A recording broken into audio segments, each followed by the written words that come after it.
we have somebody who just flew in from Denver just to be here today. I'm going to have him introduce himself and talk about his organization. And if you're thinking about how to manage the C-suite or your board, this is a great talk to participate in. Russ, tell us why you flew in from Denver for the Open XDR Summit, and tell me about yourself and your organization. Well, I just looked at the agenda just to make sure I know who I was and what time slot. And no, I really appreciate you inviting me, Steve. This is really good. For those of you out there who don't know, I'm Russell Kaurloto. I'm the Vice Chancellor and Chief Information Officer at the University of Denver.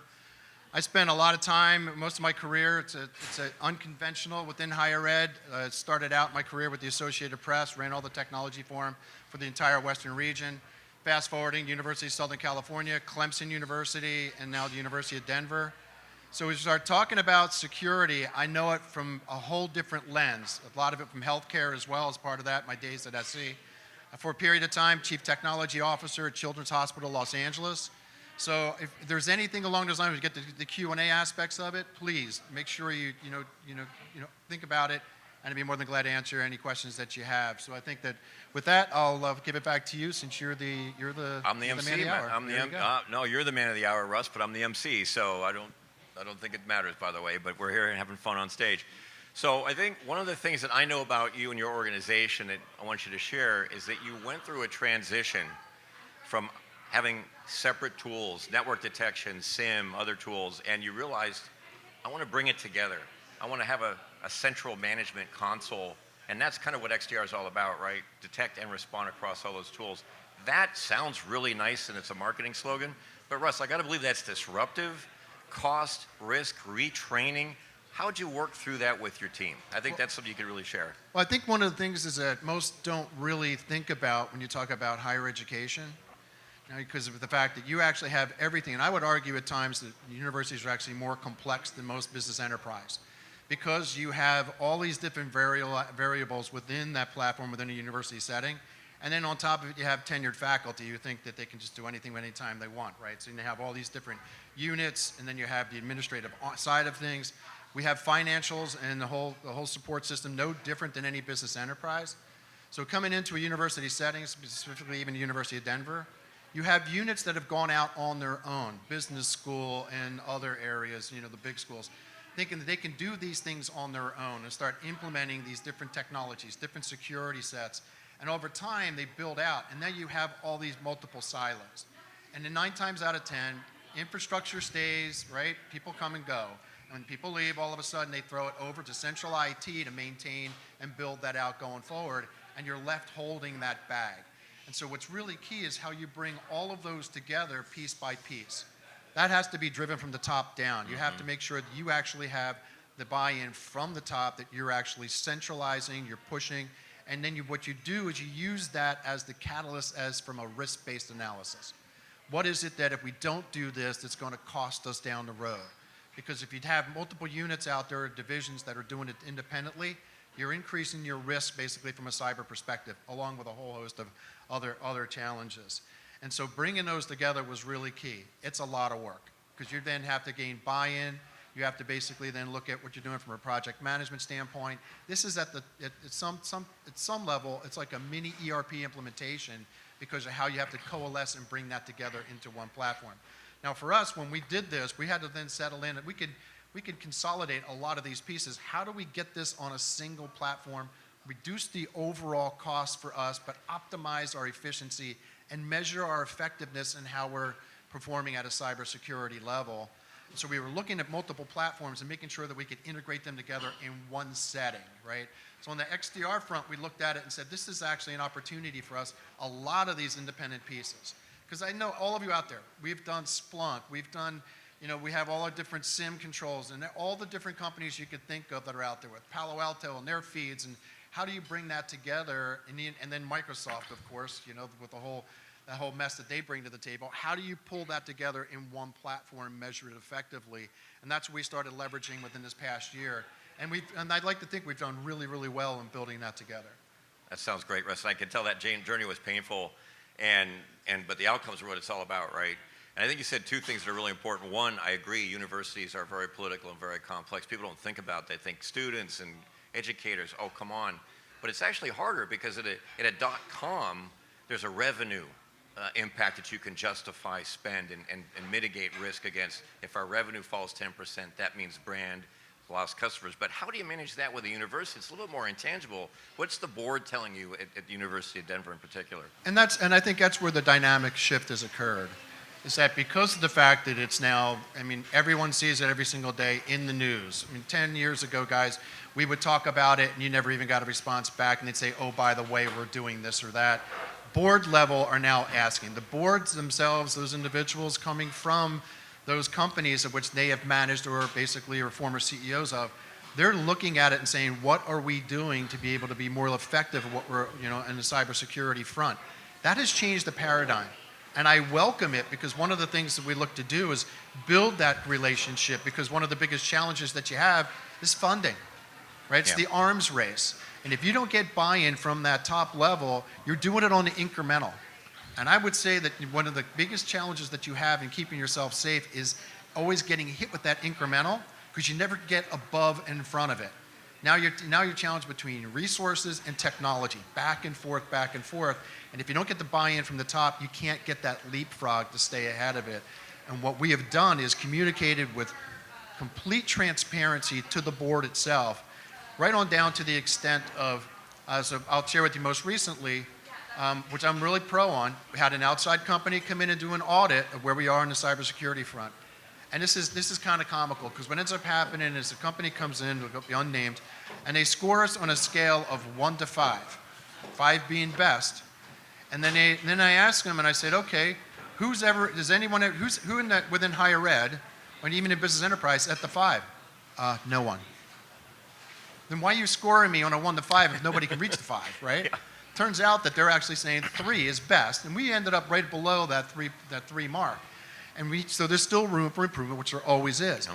That outside audit was a capability for us to turning it over to the board and showing, hey, we're just not looking at ourselves internally.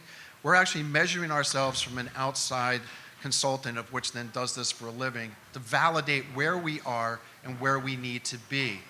And I'll tell you, the board was all in and asking those hard questions of, what is it that you're looking to do going forward? What are you putting together? What's the cadence that you're going to get back to us as to these improvements? Some aspects of it that I instituted, and I did this prior as well, and I would ask you guys to think about it in these terms. Even all the way up to your CEO, or for us, it's the chancellor level, and to your board, monthly reports of your scorecard. Leverage the metrics. I'm telling you, it really is impactful when all of a sudden you're showcasing the number of DOS attacks, the number of intrusion detections that you've had, the basic stuff that we take for granted. This is just the common. If you then showcase those numbers and how much you're getting hit with it and how much you're actually protecting it, all of a sudden it validates where you are on the security front, and they'll basically more apt to basically ask more questions or help you move it forward, because now you have full transparency. So I do we put a monthly together from the CISO and myself, and we put that up to the board. And then after that, at every Board of Trustees meeting, we actually have a cadence of which then there is from a risk management, which is the other part to really focus on. Where does cybersecurity then reside at the trustee level? Risk management. Yeah. And if you get it on the risk management side of it and they buy into it, they will be your best friends as to what you're looking to do to really excel and move yourself forward from a cybersecurity standpoint. Russ, that makes a lot of sense, and I think that's good guidance, because people need to realize this is a moving target. So having monthly goals and monthly metrics helps people realize, hey, I just need to be better, or at least stay in the path of the hacker and not lose ground, right? But can you share some other KPIs that a board understands? Because when we go down into the organization, everybody understands MTTD, MTTR, but that's probably not the right kinds of things to show the board.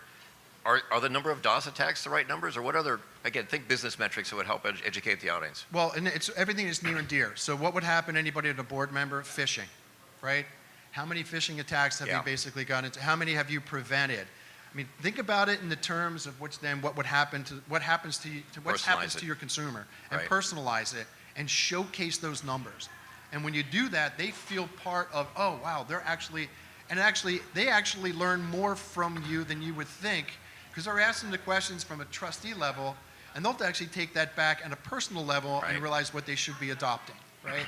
One of those along those same lines is that most recently we got the message from the FBI that they're heavily targeting right now at the highest levels all higher ed, and what they're going after is everything from students' email accounts for one, and they're going into staff email accounts and then faculty email accounts because of the openness within that realm. Yeah. They're using those for compromising, sitting quiet, and then using those basically down the road. When I start talking to them and I start, to the aspect of how many attacks, phishing, all of that, why are we applying Duo as a two-factor authentication and having the conversation around, well, you do it in your personal life for your bank. How come we're not doing it right now at the university level, right? And making sure this is the reason why we're applying it and showcasing what those targeted aspects are. And again, transparency and feeding that information up is paramount. I just think that's a great angle because guess what? Board members are humans too, and they can relate to what you're sharing because they're getting phished. We all see it. I mean, I get phishing emails almost every week now through my personal email. So one thing I'm dying to ask you is, and I think there's an assumption out there that students are sometimes the hacker. So how do you deal with the internal attacks of students experimenting and learning from the EECS department coming in and saying, I want to see if I could crack into the network here? I've been dealing with that since God was a child. The entrepreneurial aspects of it. And I'll tell you what, if I could find, when we find that student who actually starts doing that, I actually bring them in and see if they're looking for a student job, if they're looking for student work, and actually bring them into the security setting. If we notice that they're really good at it. But turn them into a white hacker. Turn them into a white hacker, and because all they're doing is playing. And what you'll find is which you'll get, is that majority of them are looking at ways to generate revenue because they're starving students. We have a high-performance computing cluster. When I was at Clemson, it was ranked the 4th or 5th in the nation. It had a 1,000-node cluster. Of that 1,000 nodes, 60-70% are GPUs. How many students are basically hacking in or acting that they're working with a faculty member, and all of a sudden they're mining for Bitcoin, right? And you're going, all of a sudden we're watching security noise. You pull it in, it's like, oh no, not again. But I was just making $100 a week to cover my food allowance, right? No. So then you basically have the conversation around how you can engage those individuals and actually make them part of the solution, not part of the problem. So. I think that's because again, people are learning and they're just having fun and they don't realize they're being malicious. So I think that's a good way. Embrace the talent, embrace that energy, and focus it. Great guidance again for people here. So Russ, we're almost done here. One more question. What have I not asked you that you thought I should have that you want to share with the room here? We talked a little bit about that before, and I kept going back and forth on it. I think one of the key things, what is it that really keeps me engaged in cybersecurity? Why do I even actually put up with this every single day and have been doing it for the last 20 to 30 years? And the answer, more than anything else, is that the changing environment. You guys love this because every day is different. If it was the same every single day, you'd be bored and you would not be involved with it at all. And that excites me. And I look at that opportunity. I look at new technologies. Yeah. Changing behavior is key. I'm very blessed to have to watch new students come in and students leave the university, and the students coming in with a changing behavior, a whole changing dynamic. Because now you can talk about, we already know about social media and all those things and the dynamics around multimedia and what they're bringing from a device management side of things and their own personal devices. That changing part of it is the most exciting thing for me because it gets me to thinking about what is the future looking like, where do I need to strategize, how do I align and look forward and place ourselves in a way that we can actually embrace it and enhance it, not stop it and shut it down. I have a lot of colleagues that basically look at it and say, no, we'll never give up the old, we're going to push it down. I look at it and say, this is a tremendous opportunity for growth and scale and to do things differently. And how can I pull those young, smart minds in to help elevate what I'm doing and make me think differently about how I should be approaching the new environment, ever-changing environment. Russ, that's awesome. You're clearly a thought leader and an educator, and I love the idea that we can grow old in cybersecurity, but stay young because every day is different, and that is the truth. Every day there's a new attack model, and it is as Maurice Stabilla, who's at the show, knows, security is a journey, not a destination. Absolutely. And I think, you feel the same. Well, and that's the reason why, if you noted, you see what I put when they're basically asking about, my bio. progressive resilience. Progressive resilience, yes. Now think about that. What are we doing? We're trying to be resilient every single day, but we got to be progressive. Because if you're not progressive, what's going to happen? You gonna know get the stale. answer to that question, Yep. right? No, you're going to get taken out. Well, you're going to get stale and taken out. Absolutely. That's all right. Russ, thanks for sharing your knowledge today. I think everybody appreciates it, and it's captured on film for eternity. It's in the cloud now. So thanks for coming. We appreciate you being at the Open XDR Appreciate Summit. the opportunity, Thank you. Steve. Really All do. right.